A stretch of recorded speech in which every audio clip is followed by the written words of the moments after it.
What's up, ladies and gentlemen? This episode with Marty Hoffman is so cool. He's the host and the founder of the REI Mindset Meetup that meets in Oklahoma City. So if you're ever in Oklahoma City, I think this guy's superpower, one of his superpowers at least, is mindset and taking action and thinking about things differently. And I know that might sound like some mumbo-bumbo bullcrap when I just say it like that, but the truth is, even in this very podcast, he gave me a couple of ideas that could be $100 to $200 to $300,000 ideas if I take action on them. And Marty is big on taking action. You'll hear that. He's also the founder of the Kill Complacency podcast, so go check that out. We will link all of that in the show notes.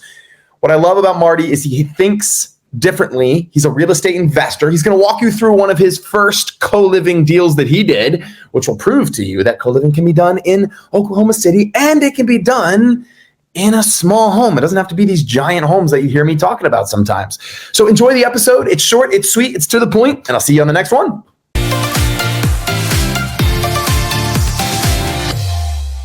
Well, Marty, thanks so much for being on the show. We're so excited. I've already put the record button on, which is great because I have forgotten to hit that in the past. But Marty, I know that you are just a huge fan, and a big part of your mission in life, from what you've shared with me, is inspiring entrepreneurs and inspiring people to take action. I mean, you run the Kill Complacency podcast of all things. And so maybe a place to start, man, is tell us a little bit about the Kill Complacency podcast. What is that? How did you come up with that name? And frankly, just very direct question for you. How have you killed complacency in your own life? And how do you advise people to do that who are maybe struggling with that? Yeah, I mean, a little backstory. I would not say I'm the smartest guy out there at all, but I am good about taking action. And at times I get in trouble for maybe taking too much action. But I've never been hesitant to dive in. And I guess that would be part of that mantra is we live in the land of opportunity, the United States of America, and there is no reason that we cannot be better in our lives and not living paycheck to paycheck. I believe that's true of for all Americans. And what I have seen in my life, if I do take action on something, it's way better than not. And I wish more people would. And so that Kill Complacency podcast really came about because I started a real estate meetup, and we were just educating people, breaking it down, how to buy a house, how to get into the game. But I realized in the midst of that the problem is that regardless of the information I give them, it has to be a mindset, and there has to be an adjustment in their head, which really just comes down to killing complacency and living intentionally. And so the complacency is the enemy and intentionality is the cause. And that's what we all want to seek to do. So from that, I said, hey, let's just start telling people stories about killing complacency. And my story really, I mean, my example of it would be that I started running, and I hated running, Sam. I just hated it. But I've seen my net worth grow. I've seen my mind grow, friendships grow. I mean, all kinds of benefits to getting up and doing the exercise and doing the hard. The thing that, is that none of us want to do, but to lean into that and grow as a result of it. So I think co-living's another opportunity, another example. It's the hard, right? It's not the easiest thing to manage, but there's great opportunity there. So you started running as a way to kill complacency in your life. Is that what I'm hearing? Well, no, that was born from it. I started running because I was fat and getting out of shape and achy. And I said, I got to do something. So I honestly, the first thing I did is I signed up for a marathon, and, go hard or go home, go big, I signed up for that, and it trashed me so bad, but I signed up for another and another, and it gets easier. But just the ripple effects of getting up and starting your day off with that has ripple effects into other areas of your life, rather than being complacent and laying in bed and whatever. I mean, It's the same philosophy as the book, Make Your Bed. Yeah, man, I think, and I want to talk about that book. I saw a post from you about that book, which is really cool. I think there's a lot of people who want to take action, but maybe what would you say to someone who says, hey, I took action and I failed miserably, or I took action or I want to take action, but I want to make sure it's the right action, right? Because I don't think people are incapable of taking action. I just think that a lot of people are scared. What if I buy a co-living house or anything that you coach people to buy or to bird or whatever, and it's wrong and it messes me up and it destroys me? That thought, I think, holds a lot of people back. What's your advice to them? And how do you either de-risk getting into real estate? Is that part of the conversation? Or is this truly just a mindset that people have to step up and say, you know what, I could lose it all, but you got to move forward anyway? Talk to us about that. A lot of it's a mindset, Sam, because you can reverse something bad and you can say, this happened for me, not to me. And by reverse engineering that statement, so let's say you buy co-living and it goes terrible and your tenants get in a fight, and worst case scenario, someone kills your tenant, right? I mean, would that be the worst? Let's go. That would be pretty bad. But what's the worst? I mean, that's the worst. So now you've got a house that's set up for co-living and you're vacant for 6 months as it's a crime scene. There's all kinds of lessons you learned along the way, right? You did learn management, you did learn financing, you did learn how to talk to a bank, you learned these things. There was one thing that went wrong. Well, you learn from that and you say, you know what, I'm going to do a better job of either tempering this before it escalates to that high, or I'm not going to put guys in here that have a background in anger management. Criminal background history. Yeah. At that point, hopefully you're like, I'm just going to do a background check. If that ends up happening, maybe you yes. can do it. But my point is, learn from it. Don't let your lean in and learn from it. Something I've been doing with my kids every night is we ask 3 questions. Question number 1, what are you proud of today about yourself? Number 2, what did you fail at? And I think this is the problem we have today, is people are afraid to fail. And at our supper table every night, we try to celebrate failure, because if you're not failing at something, you're not trying. Ooh. And then the last thing is what made you laugh today? Everyone has to have something that made them laugh out loud. So that's a daily conversation at our house, because I want my kids to be okay with failing, to be a C student, but to try stuff and lean into it and find out what they like and what they don't like. Marty, you've been through a journey where you've lost it and you've made it back. Tell us first, before we go into that story, because I do think there's a lot of inspiration the audience can gain from that. Tell us first, what was your inspiration to get into real estate? Tell us a little bit about your journey into real estate and what inspired you to take that leap and actually get started. So my deal, Sam, is I've always been an entrepreneur. I've had a couple W-2 jobs, but really, I'm just not wired that way. And as such, I knew I didn't want to be 65 and working at Walmart as a greeter. Like, I don't want to have to do that. And so I bought a rental house, honestly, for the sake of having a retirement plan. That's what it was. It was, I'm going to buy this today, and in 20 years, it's going to be paid for, and I'm going to be getting income from that. And that really just sent me down learning more about real estate. But I dove in not knowing anything. I mean, I do that so much. You took action, a lot of action. Yeah, I just did it. I used my tax return and bought a house and fixed it all up myself. It was a duplex. And yeah, I just learned everything. I learned everything. And I did it all wrong, mostly wrong. But at the end of the day, it was the best thing I ever did, because then I started learning about property management and financing and line of credit. The house I bought, I bought it for $5,000, and at some point I'm going to write a book, and the hook on it's going to be something like, a 50 million portfolio purchase with a tax return, because that's what it was. It's interesting. I do wish people would think of mistakes as school. as going to school, as tuition. I recently I'm trying to become a developer of co-living buildings. And I recently bought a piece of land that I could have sworn was going to fit 2 buildings, only to find out there's a blue line stream. And I didn't know what a blue line stream was until like a month ago.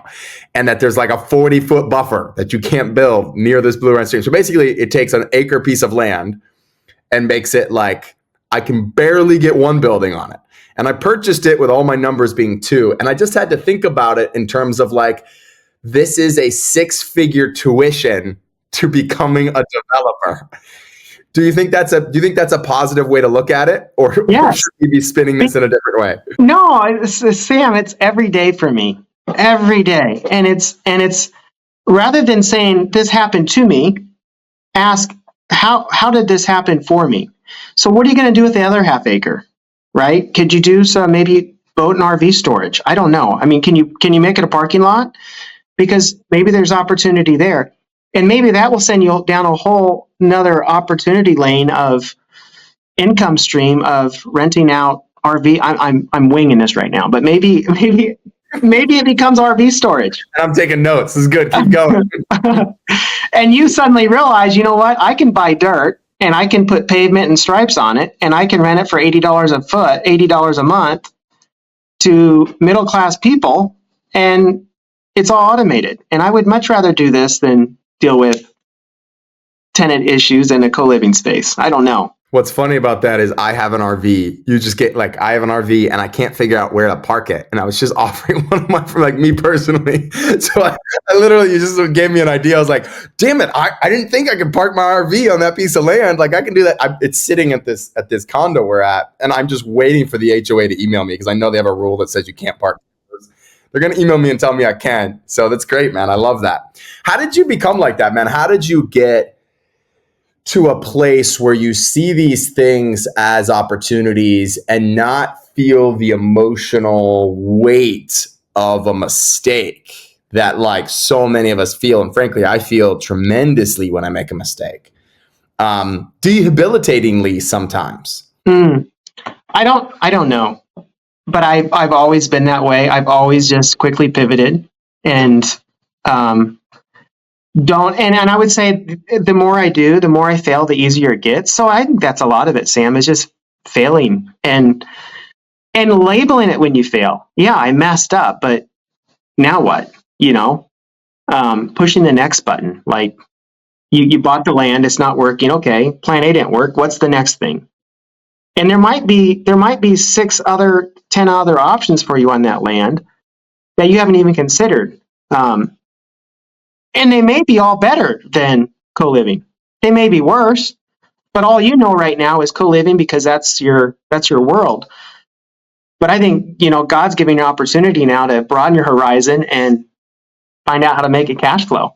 So brilliant. Absolute pure gold. What is it like to start over for you? I want to ask you about this and why did you have to? So yeah, recently I started really heavy buying in 2020. And just doing the burr. So it's not fast. And there's lots of moving parts to that. Mostly single family houses. We do some co-living, but it's mostly families.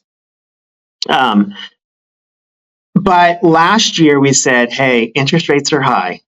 There's huge demand. I'm in Oklahoma. There's huge demand in Oklahoma for housing. Like the governor's done a great job of bringing businesses in. We're in one of the growingest counties in Oklahoma. Like next year, interest rates are going to drop. It's an election year. Interest rates are going to drop, and we're gonna make a buttload of money flipping houses. And so we built this big plan. We talked to the bank. We started buying like crazy. Hired a project manager. Hired a bunch of extra people.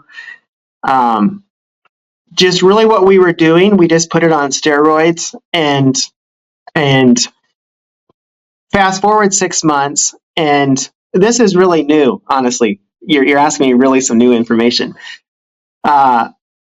Mid-June, we're like, hey, this market was supposed to be a lot hotter than it is. And we've got houses that have been sitting. And the problem is when you got 12 houses on the market and you price cut them $5,000, well, you do that 12 times, that's $60,000. That's a guy's salary in Oklahoma for the year. And you do that every couple weeks. and this whole business idea is no longer working. And so, all right, Marty, how did you quick pivot? How did you use your skills? So yeah, honestly, 6 weeks ago, I'm not kidding. Like 6 weeks ago, my business partner and I met and we said, hey, this isn't working. And we are buy and hold investors at large. So we're gonna cut everybody out. We're gonna keep the project manager and one handyman, the best.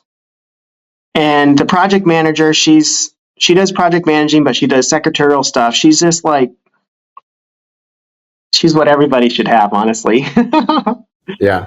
And so we're just going to pivot back to buy and hold. We're going to give it to the end of August, but anything we have left, instead of holding it all winter and price cutting, we're just going to go back to buy and hold and not be an active business. So we're back to the passive side, and rather than trying to have active and have all these extra hands on deck and spiraling down trying to hang on to something that's not. I mean, eventually this stuff will sell, but yeah, we know the buy and hold game, and we don't want to give up 10% on every sell either with closing cost and Uncle Sam and all that. So kind of a sidebar question. Thank you for being vulnerable. Thank you for sharing that. I think I had a call with someone the other day, very similar situation. Actually, I think it was exactly 12 houses. So it was really interesting that you mentioned the number 12, and he just joined my Inner Circle program, and that was his one thing. He was like, look, I'm thinking about converting all these homes that I bought that I cannot sell and I cannot even rent into co-living and transitioning into co-living. And so just as a sidebar question, like, what is your take? And again, none of us have a crystal ball, but what is your take on what the economy will do in the next 1 to 3 years, specifically like single family real estate? Like, I know, Marty, you're connected. You have your pulse, you have your finger on the pulse right now. Would just be curious your kind of high level view on that. I don't think interest rates drop for the next 18 months. I think they stay pretty steady, maybe a quarter point, but nothing substantial. The economy is too strong. The numbers are too strong. I mean, everything is good. There's no, unless there's something big like COVID, there's no reason, in my opinion, there's no reason they need to drop it. It's just greed. It's the greedy Americans that want it to drop. But all the numbers are saying, unemployment's here, consumers here, people are still consuming. So why do they need to drop it? And that high interest rate is a good buffer for the government. In case there is something, they can drop it 2-3 points and they can stimulate it. So I don't foresee interest rates dropping. There is a huge housing demand.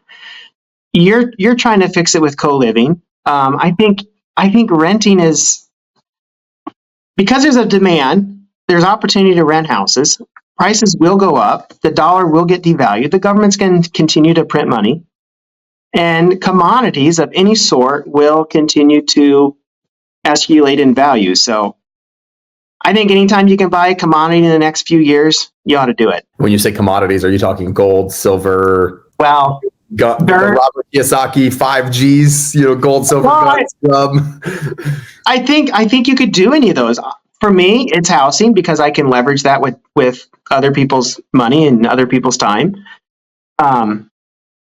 But I think you could do well in any commodity because I do not foresee the government, the administration, whatever sides wins, changing the way they do business, and that is to print money and hand it out. And any time you do that, you devalue anything else. Everything else has to go up in cost. You could buy bread if you could somehow preserve it, and it's going to go up in value. It's going to go up in cost. Well, that's a nice segue into your thoughts on this commodity called co-living. What do you think about it? I know you mentioned something before we were talking offline about, you're in somewhat of an affordable housing market, so maybe it's not the best for that market. I'd love for you to kind of give the take on co-living for your market, Oklahoma City, and then just what you see in general on co-living. Yeah, so I've tested it here. I don't think it's it's good. Like, numbers are good. It is more work. For sure. But we don't have quite the demand. And in Oklahoma, we can go out so much easier. And so we don't quite have the demand that they do in other locations. I honestly, we did a co-living house 2.5 years ago, probably. And honestly, Sam, I didn't know you existed. And You just took action, brother. You just took action. Because I took action. We bought this house. It was a 3-bedroom, 1 bath, 1,400 square feet. The layout was terrible. And I, to pat myself on the back, I'm really good at visualizing a rehab project. And I walked in and I could see each bedroom having a bathroom, and flipping the main living to the front of the house. Like, the kitchen was in the back corner. We made that a bedroom. But we made it a 3-3. And I told my partner, I said, I want to try renting this by the room. And he was like, what in the world? And I said, no, listen, I said, people on Social Security have a max amount they can pay. And I said, millennials are content to share space with people. And I said, I think we need to make it as easy on people as I can. I said, I think, our culture is wanting the easy button, so they don't want to be tied down with the responsibility of paying bills and mowing the yard. And I said, I think we can fix that, but we can charge more by doing it. So, like, that particular house would rent for $1,300 a month, probably, as a 3-1. We turned around and rented it for $800 a room. And I didn't even do it right, Sam, because we have a really nice living room and a really nice dining room and a really nice kitchen. Like, we could have made it a 4 probably.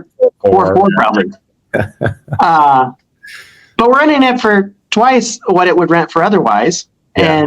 And it has been a little bit of a harder challenge to get it filled. But we've had people in there now for like 8 months straight, and it's double the rent. It's like, why not? You hit the nail on the head, man. It is a higher level of management, and you need to understand it and how it works. But then once it's cracking, once it's popping off, the numbers look really sweet. How much did you buy the house for, if you don't mind me asking? Like, what were the numbers? I bought it for $70,000. Wow. and I think we were about 35,000 into it. Wow, so 105,000, and so that's like the 2.5, 16, 24, yeah, 2.5% rule, brother. That's amazing.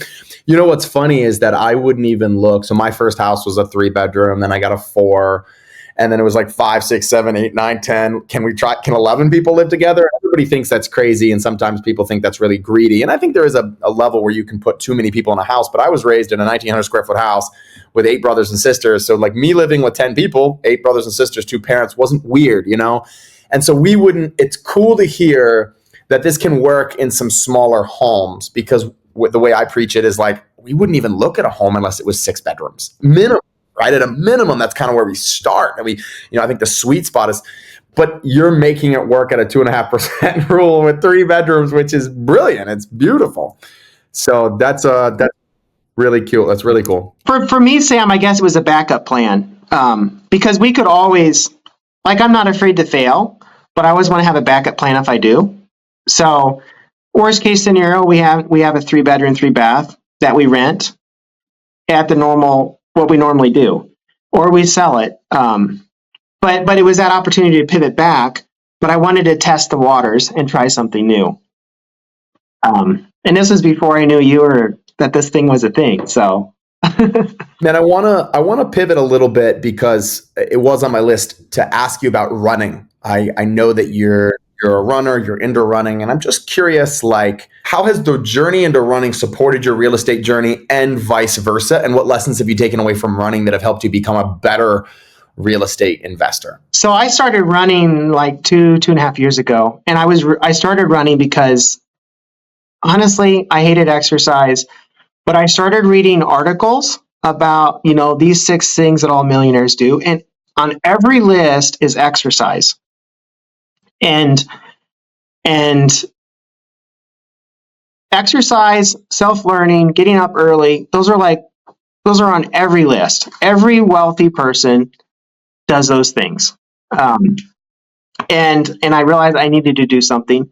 And so, yeah, I signed up for a marathon and kind of went big. And I changed my identity in that from being someone that hates running to leaning into it and appreciating what it was doing for me. Because I don't wake up sore and achy anymore. You eat differently. You go to bed better. And the best part about it for me is Audible. I can go run, I can put an earbud in, and I can learn from all the greats about books they've written. And I can learn all these business hacks and investing hacks, and that snowballs into other opportunities and other things. And so for me, honestly, like today, I did not want to get up and run, but for me, the trigger is the earbud. When the earbud goes in, it's go time. So for me, I would say that has probably been the best thing. Is I love to learn because I've learned I'm a Audible learner, and I get to read all these books and get all these new ideas from the Robert Kiyosaki's of the world, and learn and grow. So yeah, it's so much more than exercise, is what I would say. Yeah, man. I think you and I both have. If I remember correctly, you are a fan of Tony Robbins and have learned from some of his stuff. And I think he has this concept that he calls net time. He calls it no extra time, right? And he's like, how can you, just what you're teaching, how can you layer on stuff to the stuff you're already doing that makes it so that it's no extra time? So I freaking love that idea, and just the way to combine those two things of like, I'm taking care of my body and I'm taking care of my mind, and it's the same time. And so you're being efficient in life. And effective. That's really cool. What are some of the books that you're reading? Just out of curiosity, like what's something you've read in the last year that's been maybe your top recommendation of all that you've read on your runs? Oh, top recommendation. Anything by Benjamin Hardy, I love. Probably my favorite right now is Personality Isn't Permanent or Be Your Future Self Now.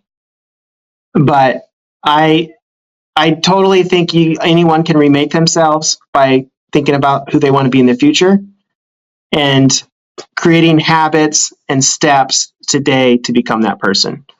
So I really like Benjamin Hardy. Buy Back Your Time's really good. I could give you a bunch, but kind of depends what you're after for genre as far as what you want to learn at the time. How about you? Are you a reader, learner? Yeah, man. I think I've always kind of latched onto a few mentors that have really kind of just, I don't, for whatever reason, I usually try to go deep with a few people versus super wide. And Tony Robbins has been one of probably the biggest, just in terms of mindset and things like that. And being a part of groups, being a part of masterminds. I know you do some coaching. So I think being a part of groups where someone, it's amazing because people sometimes will look at the cost of maybe a mastermind or a group, but it's crazy, man, because when you really start to think about the return on that, like even in this podcast right now, like you gave me one idea, you said, hey, what else can you use that other half acre for on that piece of land I was talking about? And It's like,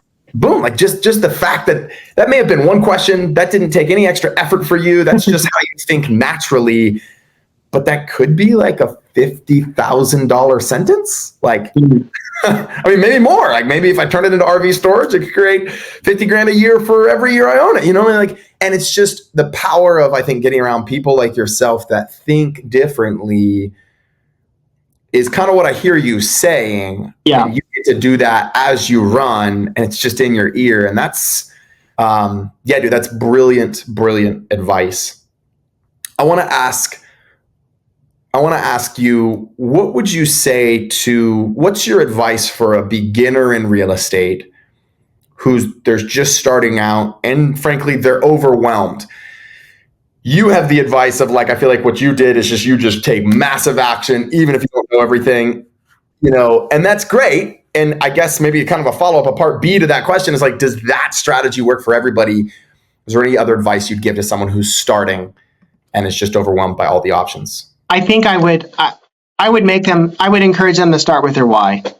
So Why do you want to do co-living? Why do you want to buy a house? That why is going to be what anchors you to doing it long term. And so for me, when I bought that house, the why was retirement, right? I didn't want to have to work my whole life. And I knew enough about real estate to know that I could use other people's money, I could have it paid for, and I could live off of a tenant making me payments. So that was my why. And I would say everyone has to start with their why. And because your why is going to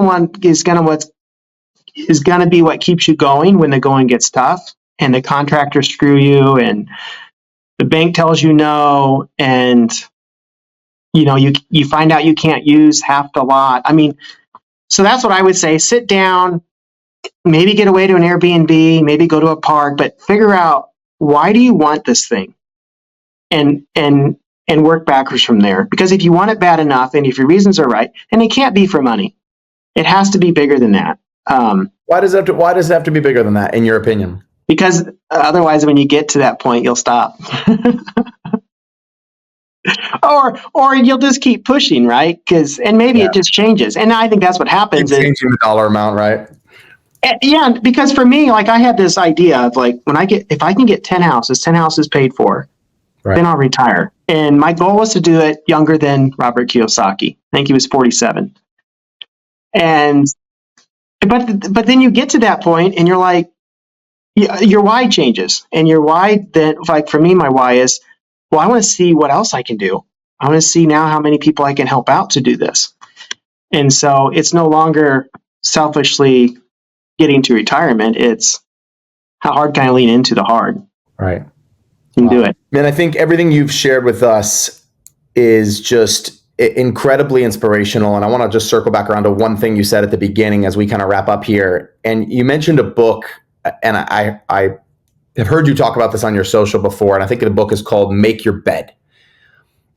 Would you mind just sharing how that book has impacted your life, what you've learned from that, what you took away from that, and how you think that relates to real estate investing and being a good entrepreneur? Yeah, so Make Your Bed was actually started as a speech. I think the guy was giving a speech to college students. Okay. Is this the admiral? Was he a military admiral or something? Yes. Okay, this became a book? I did not know this. Yes, and it's a short little book. It's like the best graduation gift. But the idea of the book is, you get up and you make your bed, because now you're starting your day in a compounding effect of doing a task to completion. And if your day falls apart from there, and that could look different for everybody, but if your day completely falls apart, at the end of the day, when you go in to go to bed, you see your bed is made and you know you got at least one thing done right. And so it's just a simple thing. It takes 30 seconds, but it's just the way to start your day, by doing one thing to completion and doing it well, rather than getting up, leaving it slop. Because, everyone, Sam, you know how it is. Before you go to bed, you make your bed. I mean, you kind of like fix it. So it's like, why not just do that at the beginning? Right. All right, man. I want to end with, I think it's, I think that's a really cool concept. And I have heard that speech. We'll even link that speech to this episode. My team will drop that, because it really is. I've listened to it a couple times and I think about it. I just didn't know it turned into a book, and it'll get you up. It'll make you get up and go for that run in the morning is what it'll do. Yeah. It's very inspiring. Marty, I really appreciate just how much of an inspiring, I think just how much of an inspiring character you are, and how you've kind of built your brand and your lifestyle around this Kill Complacency. And so I just want to kind of ask my final question, which is really just, what final advice or maybe an inspirational quote would you give to people who are in this journey, whether they're struggling or whether they're succeeding, just to leave us with some encouragement? And then I want to share how they can get in touch with you. Inspirational quote. Or encouragement from Marty Hoffman. Here's a quote my dad has on his fridge, and it is, "The man who does his best today is hard to beat tomorrow." And that's what I would say. Go out and do your best, because you will improve, and you'll be harder to beat the next day. I mean, you've done martial arts, and you know that. If you give it 110%, day in, day out, you're going to improve. You're going to get better. And those guys that are not really giving it their all, they're going to be afraid of you, even if they're better than you day one. So the man who does his best today is hard to beat tomorrow. Beautiful, brother. Absolutely beautiful. Marty, thank you so much for coming and sharing your wisdom. I really appreciate you. It's been great getting to know you personally as well. How does someone get in touch with you? How do they connect with you?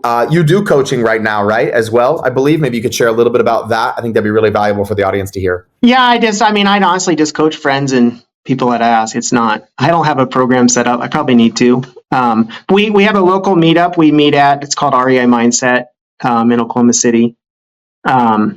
Once a month, and it's just a value add. It's free. Otherwise, you can follow me on pretty much any social channel at the Intentional Investor 1. The number 1 is pretty much the handle on all that. So yeah, we'll link all of that here too as well, brother. Thank you so much for your time. I really appreciate it, and thanks for sharing your wisdom with the audience. Yeah, thank you, Sam. Whoa! Did you enjoy that? I hope you were able to take a few things away from that. Maybe you're going to start making your bed. Maybe you're going to start running. Maybe you're going to get off the couch a little bit, or maybe you're just going to take some action, or maybe you're going to start thinking of every time you make a mistake, instead of cursing, which I have the tendency to do, just ask my wife and be like, or beating yourself up. Why do I always have to fail? Why do I do this? Why do I always make mistakes? Blah, blah, blah, blah. You'll just think, wow, I paid for that education. Gosh, that was a good reminder I need to hear from this episode. Guys, if you're enjoying this podcast, I'm going to ask you to share this episode with somebody that you think would benefit. Maybe someone who's looking to get into co-living. Maybe someone who's looking to get into real estate. We're trying to create the biggest, best, and right now the only one to speak of, I should say, co-living specific podcast in the industry. So help us spread the word and get more subscribers by sharing this episode with someone that you know and that you love and that you think would benefit. Peace. We'll see you on the next one.